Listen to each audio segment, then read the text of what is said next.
गुरुपुर उपजिलापाल कार्यालय शहीद दिवस पालित।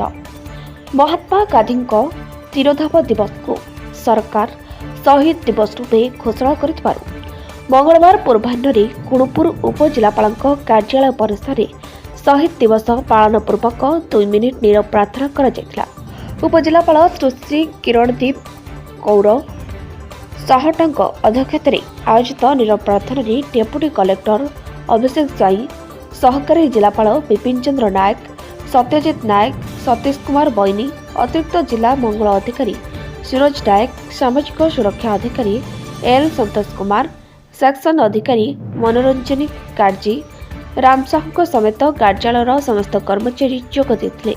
बापूजी को स्मृति चारण करने स्वाधीनता संग्राम में शहीद होइथिबा अन्य शहीद मानक मध्य स्मृति चारणा करा।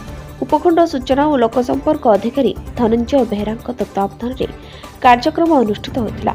रायगड़ा जिला Gudari block Loknath Sahu report Republic Odisha.